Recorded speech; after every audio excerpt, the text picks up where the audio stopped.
첫 번째로 설치할 제품은요, 일반형 튜블러 타입입니다. 거기에 엣지에 들어가는 사각축은 따로 삽입하는 삽입형입니다. 깔끔하고 무난한 타입입니다. 손잡이를 먼저 달기 전에 주의하실 점은, 예전에 설치되어 있던 손잡이가 있잖아요. 그 손잡이를 제거하고 나면은 여기 이렇게 자국이 남아있죠. 보통 도장된 문이라든지 아니면은 시트지로 되어 있던 문이라도 이 기존에 있던 손잡이를 제거하고 나면은 이렇게 자국이 남습니다. 근데 내가 예전에 있던 손잡이를 제거하고 나서 이런 새로운 손잡이를 달 때 이 새로운 손잡이의 이 직경이 원래 있던 기존의 손잡이 직경보다 좀 작은 경우가 있어요. 지금 이렇게 대보면은 얘는 거의 동일하죠, 크기가. 근데 이제 디자인이 조금씩 다르다 보니까 원형의 이 모양이 좀 작은 것도 있고, 아니면은 이런 원형의 모양이 아니라 이렇게 사각 모양이라든지 여러 가지 모양들이 있어요. 그러다 보면은 예전에 있던 손잡이에 그 설치되어 있던 크기보다 만약에 새로 달려는 손잡이가 크기가 작게 되면은 이런 부분들이 다 티가 나니까 그런 거는 좀 고려를 하셔가지고 예전의 손잡이의 이 덮개보다는 커다란 손잡이를 준비하시는 게 더 좋겠죠. 문을 새로 도장해가지고 칠하신다면 상관이 없겠지만요. 자, 그러면 손잡이를 달아보도록 하겠습니다. 자, 먼저 이 손잡이에 들어가는 이 레치 뭉치를 결합을 할 거예요. 자, 레치를 설치하실 때는 확인하셔야 될 게 두 가지가 있습니다. 문 안쪽이라고 표기되어 있는 곳이 안쪽으로, 그리고 레치의 구곡진 부분이 문 닫히는 방향으로 향하게 하셔가지고 레치를 삽입하셔야 됩니다. 낡은 문, 특히 오래된 문들은 손잡이를 많이 갈았을 경우도 있거든요. 근데 그러다 보면은 여기 보이시는 이 피스 구멍이 많이 헐거워져 가지고 피스가 잘 박히지 않을 때가 있어요. 그럴 때는 이 구멍 안에다가 이쑤시개를 쑤셔 넣으셔 가지고 이 피스가 잘 박히게 할 수 있습니다.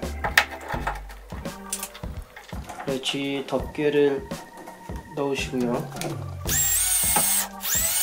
피스를 조여주실 때는 이렇게 만약에 두 개가 있다 그러면은 위에를 먼저 박을 때 끝까지 다 박지 마시고 한 80~90% 남겨 놓으시고 그 다음에 아래 거를 박고 똑같이 한 80~90% 박아 놓고 양쪽을 한 번씩 천천히 조여줘서 전체적으로 자리를 잡게 해주는 게 좋습니다. 이렇게 설치를 하고 난 다음에 이 손잡이를 양쪽에 껴줍니다. 손잡이를 보시면요, 이 손잡이 같은 경우에는 사각축이라는 그 제품을 양쪽에 걸어서 사용하게 되어 있는 제품이거든요. 그러니까 먼저 이 사각축을 삽입해 줍니다. 여기 홈이 있어요. 이 홈을 누른 채로 안에다가 밀어 넣어 줍니다.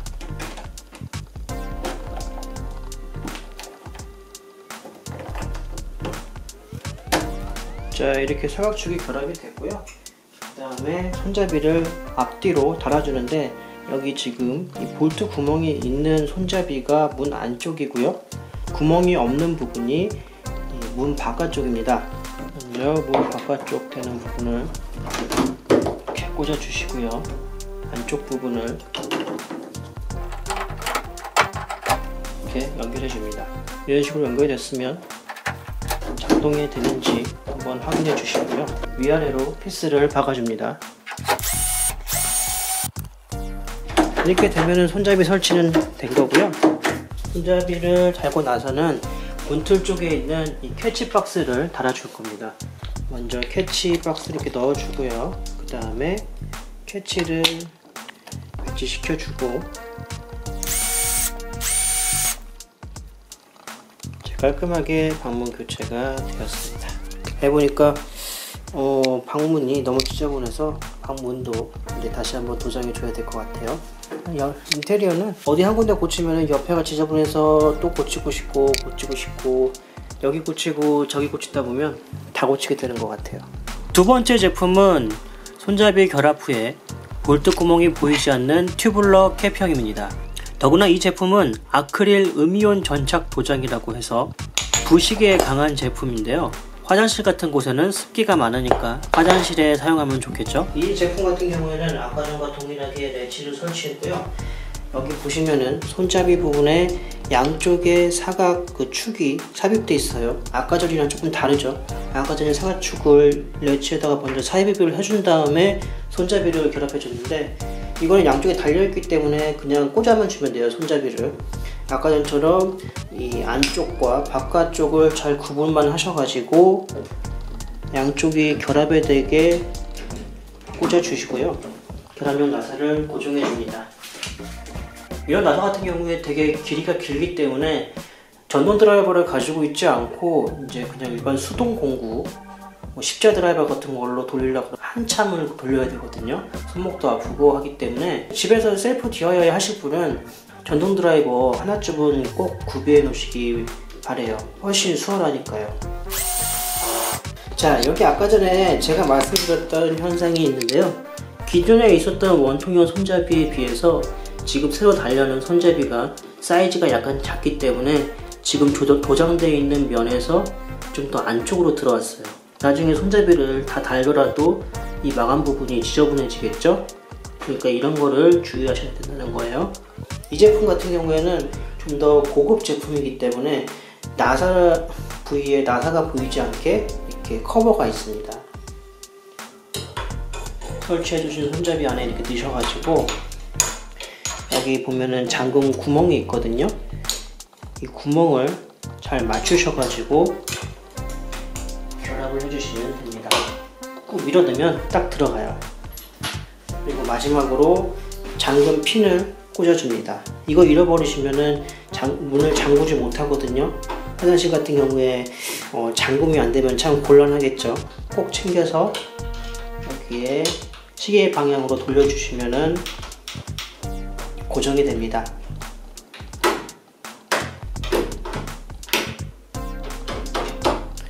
네, 사진으로 봤을 때보다 빌드 퀄리티가 훨씬 좋네요. 이렇게 엣지 부분도 되게 멋스럽고요. 아까 말씀드린 대로 염분이라든지 수분에도 강하다고 하니까 화장실 같은데 설치하기도 꽤 좋을 것 같아요.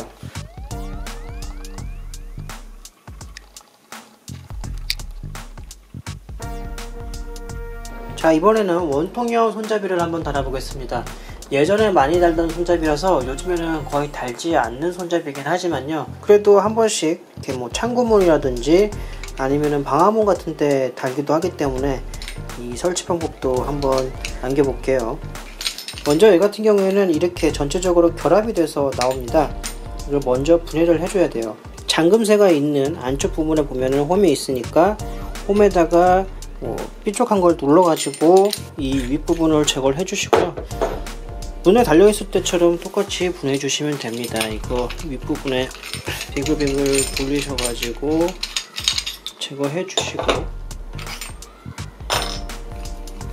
이 상태로 꽂는 거예요.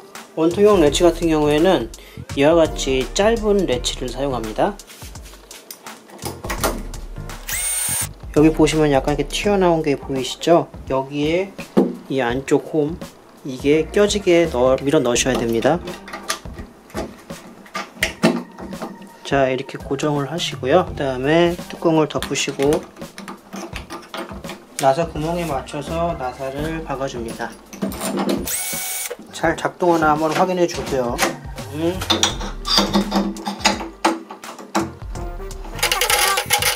먼저 손잡이 이렇게 돌려가지고 고정해 주시고, 아까 제거한 손잡이 이 홈 부분이 이 구멍과 수평하게 꽂아 주시면 됩니다.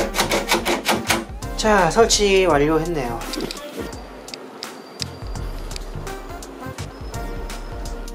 자, 이번에는 상자형 레버 도어록 설치 방법을 한번 알아보겠습니다.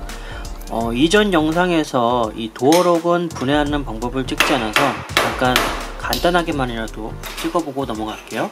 원통형 손잡이랑은 구조가 좀 비슷한데요, 풀 때는 안쪽에 있는 이 원형 부분을 돌려주기만 하면은 안쪽 손잡이가 빠지게 됩니다. 그리고 바깥쪽에 있는 손잡이도 제거해 주시고요. 그리고 마지막으로 상자만 뽑아주면 제거 완료입니다. 결합할 때는 역순으로 하시면 되고요. 한 가지 주의하시기만 하면 되는데, 양쪽의 손잡이를 결합할 때 사각축이 모양이 좀 특이하게 생겼거든요. 그래서 이 사각축을 결합할 때 방향을 좀 주의하시고요. 안쪽에서 고정 나사를 박을 때 이 손잡이를 아래로 젖히고 나서 체결해야 된다는 거, 이것만 주의해 주시면 될 것 같습니다.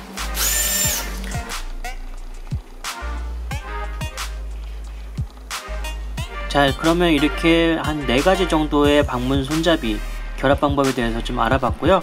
다음에는 좀 더 유익한 영상으로 찾아뵙겠습니다. 그러면 감사합니다.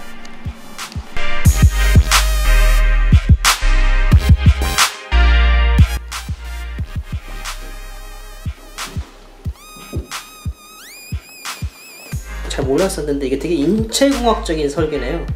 이 엣지가 문을 열 때 이렇게 딱 젖힐 때 오른손이 딱 올라갈 수 있게 되어 있네요. 손잡이가 탁 감기는 느낌이 좀 주문할 때는 몰랐는데 굉장히 마음에 드는 디자인이네요. 저희 집도 한번 교체를 고려해 봐야 될 것 같아요.